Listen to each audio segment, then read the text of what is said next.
Bonjour chers frères et sœurs, je vous salue vous qui aimez l'histoire, mais cette vidéo sera une plongée dans l'histoire contemporaine que nous vivons dans le monde, mais aussi va concerner l'actualité. Je pourrais intituler cette vidéo « Quand l'Occident perd ses guerres actuelles ». Alors, nous allons voir pourquoi est-ce que l'Occident perd ses guerres actuelles. Alors, vous savez que les guerres coloniales et impérialistes de l'Occident durant tout le 19e siècle et je dirais la première moitié du 20e siècle et un peu après même la première moitié du 20e siècle, les Occidentaux ont toujours gagné les guerres. Bien sûr, ces guerres étaient injustes. Les guerres coloniales ou impérialistes, c'est pour venir priver d'autres personnes de leur liberté, sous des prétextes fallacieux, de civilisation, etc., de déni de la dignité d'autres peuples. Mais aujourd'hui, on se rend compte que les Occidentaux perdent leur guerre actuelle. Il faut savoir pourquoi. Les Occidentaux, malgré leur puissance de feu, malgré la puissance de leurs armées, se rendent compte que leurs armées sont impuissantes devant les guerres asymétriques, comme la guérilla, ou comme le fait de porter la guerre sur leur propre terre, qu'ils ont appelé terrorisme, alors que les guerres impérialistes et coloniales sont aussi du terrorisme. Voilà. Et quand elles font ces guerres-là, c'est pour des visées impérialistes, donc qui concernent en fait l'élite. L'élite économique, l'élite industrielle, l'élite financière et puis l'élite politique. Alors que les pays que ces Occidentaux vont attaquer, leurs peuples se battent pour leur dignité, pour leur liberté. Donc, ces peuples-là savent pourquoi est-ce qu'ils combattent. Ça a été le cas au Vietnam. Ça a été le cas au Vietnam. Vous voyez? Et cette guerre a été vraiment une guerre asymétrique. Parce que même les prostituées vietnamiennes qui partaient avec les Américains, c'était dans le but de les tuer. Vous voyez? C'était ça. C'est-à-dire que tous les compartiments et comportements de ces peuples-là servaient à vaincre l'ennemi occidental. La France a subi ça avec la défaite de Dien Bien Phu et les Américains ont subi ça avec la défaite. On a vu comment ils ont quitté Saigon précipitamment. Vous voyez? Et aujourd'hui, on les voit quitter précipitamment l'Afghanistan en laissant derrière eux un matériel important. Un matériel militaire important. C'est cela. Donc, ce qu'ils appellent les attentats terroristes, en fait, c'est le fait de porter la guerre au cœur de ces pays-là. Voilà. C'est cela. Parce que ces pays sont faibles. Ils n'ont pas la capacité militaire que les Occidentaux ont. Ils peuvent déclencher des bombes chez eux, chez ces Occidentaux-là, ou alors même utiliser ce qu'on appelle des camions béliers ou des voitures béliers. On a vu cela, je crois que c'était, je ne sais pas si c'était à Nice, on a vu un camion qui est venu écraser dans une portion de la ville, je crois qu'on appelle, je ne sais pas si on appelle ça la promenade des Anglais. Ils ont tué plus d'une personne de gens. On a vu aussi l'attentat du Bataclan. Donc c'est cela. Si vous portez la guerre chez les autres, mais eux aussi par des attentats, ils portent la guerre chez vous. Or, on a remarqué que les guerres coloniales, les guerres impérialistes, ça ne touchait pas les pays occidentaux. Non, non, non. La guerre touchait les autres. La guerre touchait les autres. Et maintenant, les gens peuvent porter la guerre chez eux. Voilà. Voilà. Même quelqu'un armé, je peux dire, d'une simple ceinture d'explosifs, mais fait des dégâts. Et voilà. Voilà. Sinon, toutes ces guerres que ces Occidentaux font, qui en profitent? C'est leur élite économique, financière et puis politique. En quoi est-ce que la population en profite? Alors, donc c'est cela. Et puis, le problème, c'est quoi? Les gens ont compris que pour vaincre l'Occident, il faut faire une guerre sur une longue durée. Ah oui, il faut faire la guerre sur une longue durée. Mais c'est ce que les talibans ont fait en Afghanistan. Faire une guerre sur une longue durée. Une guerre qui a duré 20 ans. Qui a coûté des milliards et des milliards de dollars aux Américains. Qui a coûté des morts. Parce que le problème, c'est quoi? Quand ils commencent à perdre de nombreux soldats, mais les familles de ces soldats commencent à se plaindre. Ça crée facilement des manifestations. On a vu les manifestations contre la guerre au Vietnam, aux États-Unis. Vous voyez? Donc c'est ça. Et ça, les gens l'ont compris. Les pays faibles là ont compris cela. Obliger les Occidentaux impérialistes à faire une guerre de longue durée. Et voilà, l'armée américaine a subi une défaite humiliante en Afghanistan. Ouais, humiliante en Afghanistan. Et puis aujourd'hui, quand on fait une guerre dans un pays, mais les pays voisins, discrètement, peuvent aider le pays qui est attaqué, le peuple qui est attaqué. On a vu les Pakistanais en sourdine aider les talibans. Aider les talibans. Vous voyez? Donc c'est cela. Même quand la République socialiste, l'Union des républiques socialistes soviétiques, l'URSS, avait en son temps envahi l'Afghanistan. Mais les Américains ont armé les mêmes talibans contre l'armée de l'Union soviétique. Donc vous voyez, donc c'est devenu beaucoup plus compliqué. C'est pour ça que les Occidentaux doivent arrêter les guerres de prédation. Ils doivent arrêter les guerres de prédation. Malheureusement, ils ne tirent jamais les leçons. Ils sont têtus. Ils sont têtus. Ils pensent que les guerres de prédation permettent leur survie. Et qu'en faisant les guerres, alors le lobby industriel militaire s'en sort. Oh non, ils n'ont pas besoin de cela. D'autres pays fabriquent des armes, ils les vendent sans qu'ils provoquent des guerres ailleurs. Les Russes ils fabriquent des armes, les Chinois ils fabriquent des armes.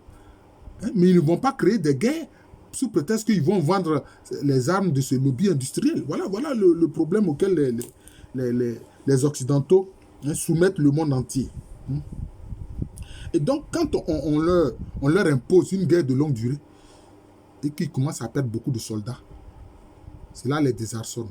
Et quand ils dépassent des milliards de dollars ou bien des milliards d'euros, donc voilà, ils sont obligés alors de changer de posture. Et je pense que c'est ce qui arrive, c'est ce qui explique que, voilà, qu'ils perdent leur guerre. Voilà. Alors, ensuite, aujourd'hui, ces pays occidentaux-là, ils sont confrontés à d'autres puissances. Ah oui, les pays occidentaux sont confrontés à d'autres puissances. Malgré leur OTAN, le traité de l'Atlantique Nord, la puissance de l'armée américaine, etc. Mais voilà, la Russie est là. La Russie est là. La Russie qui a surgi après la disparition de l'URSS est là. Vous voyez? Et elle aussi, elle s'oppose à leur politique de prédation, leur politique impérialiste. C'est cela. Et la Chine aussi fait de même. Voilà. Au plan économique même, ils sont supplantés par la Chine dans différents pays. Vous voyez? Donc, le problème, c'est que les géopoliticiens ne veulent pas changer de paradigme. Pourtant, ils disent qu'ils ont de grands géopoliticiens. Bon, moi, je ne me prétends pas géopoliticien, mais quand j'observe leur attitude, leur analyse et comment ils conseillent leurs hommes politiques, je pense que ce sont des piètres géopoliticiens. Parce qu'ils ne tiennent pas compte des réalités sur le terrain. Ils ne tiennent pas compte des réalités sur le terrain. On a vu la guerre civile en Somalie. Quand le président Bill Clinton a lancé l'opération qu'ils ont appelée Restore Hope, mais bon, d'après vous voulez restaurer l'espoir. Mais par rapport à quoi? C'était une guerre civile entre Somaliens. C'est une guerre civile entre Somaliens. Vous allez restaurer l'espoir par rapport à quoi? Donc, tous les Somaliens même qui se combattaient ont compris que c'était une occupation de leur pays. Et ils ont réagi tous vivement. On a vu, comme on appelle ça, ce qu'ils appellent Black Hawk. Black Hawk, ça dit que cet hélicoptère militaire qui a de grandes capacités, mais les Somaliens en ont abattu plusieurs. Et les soldats qui ont été pris prisonniers, ils les ont traînés sur le sol jusqu'à ce qu'ils meurent. Et quand ces images ont été vues aux États-Unis, mais c'était la catastrophe. C'était insoutenable pour eux. Vous voyez? C'était insoutenable pour eux. Mais souvent, quand les armées vont ailleurs, mais les armées commettent des crimes terribles. Et ça, alors on ne parle pas de droits de l'homme. Alors, les organisations de droits de l'homme ferment leur clapet et ne disent rien. Alors, les Nations Unies ne disent rien. Parce que les Nations Unies sont sur leur férule et ils manipulent les Nations Unies. Donc, voilà le problème. Ils sont allés en Libye en manipulant des résolutions des Nations Unies. Ils sont allés faire la guerre en Libye. Mais après, qu'est-ce qui s'est passé? Qu'est-ce qui s'est passé? Et puis, ce fut sur des mensonges. Quand ils ont prétendu que le guide de la Jamaïria, Muammar Gaddafi, voulait attaquer Benghazi, ce n'était pas vrai. Moi, j'ai écouté le témoignage d'un homme, d'un agent secret français. Il a dit que ce n'était pas vrai, que c'était un mensonge. Vous voyez? Donc, sur de faux prétextes, voilà, qu'ils ont détruit la Libye. Et la Libye a servi maintenant de couloir pour entraîner des terroristes en Afrique de l'Ouest. Parce qu'ils veulent reconquérir ils veulent recoloniser l'Afrique de l'Ouest et piller, s'emparer des richesses naturelles. Mais déjà, ces richesses naturelles, vous les achetez à bas prix. Puisque les grandes bourses sont chez vous. Bourse de Londres, bourse de Paris, bourse de New York. C'est vous qui fixez les prix de ces matières premières. Mais à quoi ça sert de venir tuer des gens? Parce que vous voulez continuer le pillage. C'est vraiment impossible quand on regarde l'attitude de ces Occidentaux-là. Mais c'est pas vrai. Et ils se disent pays des droits de l'homme. Et souvent, leur population font comme si elles ne voient pas, elles ferment les yeux. Mais quand les attentats les trouvent là-bas, mais c'est tant pis pour elles. On a vu les attentats du 11 septembre 2001. Mais c'est cela. Quand vous voulez dominer d'autres pays, imposer vos quatre volontés à d'autres pays. Mais les attentats, vous retrouvent chez vous. Vous voyez? Et ils vivent à tout moment dans la hantise des attentats. Pourtant, ils ne changent pas leur politique. Et alors, qu'est-ce qu'il faut encore, ces pays occidentaux? Leurs armées sont partout. Ils ont des bases partout. Ils ont des bases partout. Ils ont des bases partout. À Djibouti, en Afrique, alors les bases françaises, là, on n'en parle même pas. En Côte d'Ivoire, au Sénégal, au Gabon, au Congo, au Tchad. C'est dément. Il y a longtemps que, par exemple, les Japonais, depuis la Seconde Guerre mondiale, demandent aux Américains de retirer les bases qui sont dans leur pays. Les Américains s'entêtent, ils ne veulent rien entendre. Ils ne veulent rien entendre. Mais s'ils continuent, des Japonais excédés pourront commettre des actes d'attentat contre eux. Parce qu'ils ne comprennent que ce langage-là. Le paradigme de la force. Et d'ailleurs, même ceux qui enseignent souvent ce qu'on appelle la géopolitique ou bien la géostratégie, ils pensent que c'est la loi du plus fort. C'est sur cette base-là même qu'ils font leur enseignement. Oh non. La vraie géopolitique se base sur la justice et la vérité. La vraie géopolitique se base sur la justice et la vérité. Est-ce que la France a besoin de... la Chine a besoin d'installer des bases militaires partout pour conquérir des marchés au plan économique et financier? Non. Elle a parlé seulement de la nouvelle route de la soie et puis, grâce à ça, elle fait des affaires. Et elle est d'accord avec le principe du win-win, du gagnant-gagnant. Ce que les Français et autres refusent. C'est qu'ils refusent. Voilà. C'est qu'ils refusent. Mais cela va leur péter, excusez-moi l'expression, péter à la figure. Et plus ils continuent le financement de ces bases et le pillage des matières premières, et plus ils s'enfoncent parce que la France est un pays rudement endetté. Alors, quand ces Occidentaux-là sont allés détruire la Libye, ils ont pensé que alors ils vont s'installer en terrain conquis, mais ils se sont rendus compte qu'ils ne sont pas en terrain conquis. Parce que d'autres pays sont venus et chaque pays veut son morceau de Libye. La Turquie est sur place.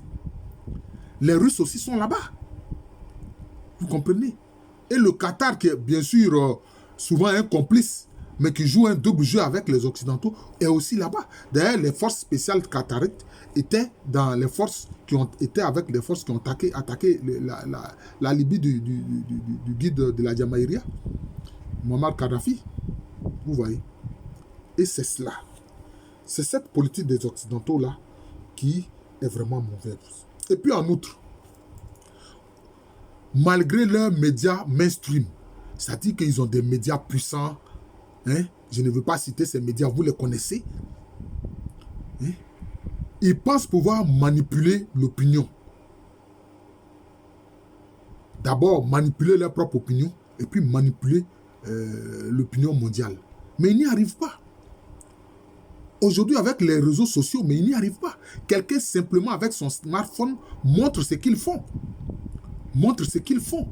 On a vu d'une façon éhontée des soldats français qui sont en train de voler, piller l'or du Mali. Et ils ont été pris la main dans le sac, filmés et mis sur les réseaux sociaux. N'est-ce pas une honte pour la France, ça? Alors quand je vais dire ça, je ne sais pas, peut-être YouTube va vouloir suspendre ma chaîne. Ah non, c'est la vérité. Est-ce que les pillages qu'ils font là-bas, les morts qui sèment en étant en complicité avec ceux qu'ils appellent les djihadistes, est-ce que c'est ça qui est bon? Est-ce que c'est ce que YouTube veut? C'est ce que YouTube veut. Dans ce cas, vous êtes complice de ces criminels-là. Vous êtes complice de ces criminels. Alors donc, c'est ça les faits. Et ils sont confrontés aux réseaux sociaux. Et leurs grands médias peuvent vociférer. Mais quelqu'un, comme je l'ai dit, avec son petit smartphone, fait connaître la vérité à tout le monde entier. Donc, si vraiment, vous les pays occidentaux, vous avez des vrais géostratèges, comme vous prétendez, des gens qui sont des spécialistes de la géostratégie, regardez un peu la Chine. Imitez un peu la Chine. Acceptez le principe du partenariat gagnant-gagnant. Win-win. Acceptez ça. Acceptez ça. Puisque dans vos propres pays, vos entreprises acceptent la concurrence. Mais pourquoi est-ce qu'elles ne veulent pas accepter la concurrence ailleurs? Pourquoi est-ce qu'elles ne veulent pas accepter la concurrence ailleurs? Et qu'elles veulent qu'on leur donne des contrats mirobolants parce que par vos armées, vous pointez un revolver à la tempe des chefs d'État africains notamment. Mais vous pensez que cette politique va durer pendant combien de temps? Et voilà que vous êtes confrontés aux migrants. Vous êtes confrontés aux migrants. Voilà que vous êtes obligé de prendre des milliers d'Afghans pour les transférer chez vous. Et quelquefois, vous voulez même en transférer dans des pays qui n'ont rien eu à avoir avec cette guerre en Afghanistan. J'ai appris qu'ils ont envoyé même un contingent d'Afghans en Ouganda. L'Ouganda ferait mieux de venir chercher ces Afghans-là. Voilà. Parce qu'en plus de vos crimes de guerre, vous voulez prétendre que votre culture est la meilleure, vous voulez l'imposer partout. Mais le président Poutine vous a dit, arrêtez de vouloir imposer votre culture aux autres pays. Chaque pays a sa culture. Chaque pays a sa culture. Il faut respecter la culture des autres. Ne pas vouloir chercher à imposer. Mais pourquoi est-ce que vous ne voulez pas convaincre que vous voulez vaincre par la force, sur des bases injustes et criminelles? Ça, c'est un problème. Voilà. C'est ce que j'ai voulu dire. Voilà. Alors, vous pensez que les gens vont accepter votre politique où on voit même vos soldats qui vont dans ces pays-là, qui les occupent, vos soldats pratiquent la pédophilie, vos soldats violent des gens. Et tout ça, c'est connu dans le monde. C'est connu dans le monde. Quelquefois, ils viennent prendre des enfants dans ces pays-là parce que les soldats y sont. Et puis, ils les envoient pour les soumettre à des réseaux de pédophiles. On a vu cette association qu'on appelle l'Arche de Zoé, qui est venue au Tchad prendre des enfants et prétendre que ce sont des enfants soudanais parce que ce pays est en guerre et qu'ils les envoient en France pour leur faire du bien, pour les éduquer. Or non, c'était des enfants tchadiens. Quelquefois, même quand ils les prennent, quelquefois, il y a certains dont ils prélèvent des organes, etc. Et qu'est-ce que le président Sarkozy a dit? Il a dit, mais quel que soit ce que ces gens de l'Arche de Zoé ont fait, lui, il va venir les chercher. Et c'est ce qui s'est fait, c'est ce qui s'est passé.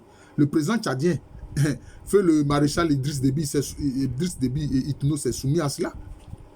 Mais un autre président aurait pu refuser. Et ça allait faire quoi? Entraîner une guerre? Est-ce que vous acceptez chez vous là-bas la pédophilie pour que vous permettez que d'autres personnes viennent prendre nos enfants en Afrique ici pour les soumettre à la pédophilie, prélever leurs organes, etc. Voilà les crimes de l'Occident. Voilà les crimes de l'Occident. C'est pour ça que Wengler a dit, Oswald Wengler, il a écrit un ouvrage. Il dit le déclin de l'Occident. Et ce livre-là a été ostracisé en Europe. Ça a été ostracisé. Mais ce qu'il a dit est réel. On assiste au déclin de l'Occident. On assiste au déclin de l'Occident. Vous voyez, on assiste au déclin de l'Occident. Parce qu'ils ne veulent pas œuvrer dans la vérité et la justice. Chers frères occidentaux, nous sommes tous des êtres humains. D'ailleurs, sans doute je ferai une vidéo. C'est l'homme noir, là, parti d'Afrique, que vous méprisez tant là. C'est lui qui a peuplé toute la terre. Et c'est le froid. Quand il s'est installé, l'homme de Grimaldi noir s'est installé en Europe. Sur une longue période que son descendant, l'homme de Cro-Magnon, est votre ancêtre. Mais votre ancêtre le plus lointain, c'est l'homme de Grimaldi, c'est l'homme noir. C'est l'homme basané. Qui a en lui le mélanine, le gène, et qui a la mélanine, c'est-à-dire ce que le mélanine produit, ouais, et qui nous donne cette teinte-là de peau. Vous êtes simplement décolorés. Vous vous prenez pour des hommes supérieurs. Depuis quand la barbarie est une civilisation? C'est pour ça que Cheikh Anta Diop vous a répondu. Il a écrit cet ouvrage-là. Civilisation ou barbarie. Vous ne pouvez pas aller agresser les autres et dire que vous êtes civilisés. Oui. 20 ans après votre agression contre l'Afghanistan, voilà que vous subissez une débâcle. C'est une honte pour l'Amérique. C'est une honte pour l'Amérique. Est-ce qu'il était nécessaire d'aller faire cette guerre-là? Parce que d'après vous, vous recherchez seulement Ben Laden. C'est-à-dire que vous recherchez un seul homme. Est-ce que c'est vrai? Est-ce que c'est logique? Pour rechercher un seul homme, on a besoin d'envoyer des troupes entières, des soldats par milliers. Non. La preuve, est-ce que vos services secrets américains, la NSA, la CIA, n'ont pas pu localiser Ben Laden dans une ville du Pakistan pour aller le cueillir comme un fruit mûr, le tuer et puis l'incinérer et puis verser ses cendres dans l'océan? Vous l'avez fait. Pourquoi est-ce que vous n'avez pas cherché à faire cela quand vous prétendiez que les talibans le protégeaient? Vous aurez pu faire la même chose. Mais en Afghanistan, au Pakistan où il était caché, vous pensez que les services secrets pakistanais ne savaient pas que Ben Laden était sur leur territoire? Ils le savaient très bien. Ils le savaient très bien. Mais pourquoi est-ce que vous n'êtes pas allé faire la guerre au Pakistan? Parce que vous savez que le Pakistan a l'arme atomique. Donc en fait, vous faites attention là où vous posez les pieds. Ce que vous croyez être fait, vous partez les attaquer sous des prétextes fallacieux. Voilà que les Afghans, là, ceux que vous considérez comme des gens aux pieds nickelés, là, ils vous ont infligé une défaite honteuse. Voilà, une calamité. Vous êtes sortis précipitamment dans la honte comme cela s'est passé en 1973 à Saïgon. Voilà. Et puis vous ne voulez pas changer votre attitude parce que vous voulez geler les fonds des Afghans un peu partout dans le monde sous prétexte que ce sont les talibans qui sont au pouvoir. Mais écoutez, à la sortie de la Seconde Guerre mondiale, qu'est-ce qu'il a été décidé? Une charte importante des Nations Unies, qu'est-ce que cette charte dit? Qu'est-ce que cet article dit? Le droit des peuples à disposer d'eux-mêmes et à se donner librement les dirigeants qu'ils veulent. C'est tout. Si les Afghans ne veulent pas des talibans, eux-mêmes ils vont trouver le moyen de se débarrasser des talibans. Ce n'est pas à vous de le faire à leur place.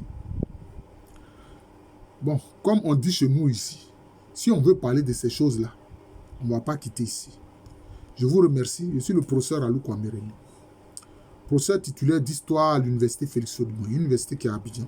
C'est à Cocody, c'est dans le quartier de Cocody, un quartier de la ville d'Abidjan. C'est en Côte d'Ivoire, un pays situé en Afrique de l'Ouest. Les prétendus spécialistes de géostratégie, là, revoyez votre copie.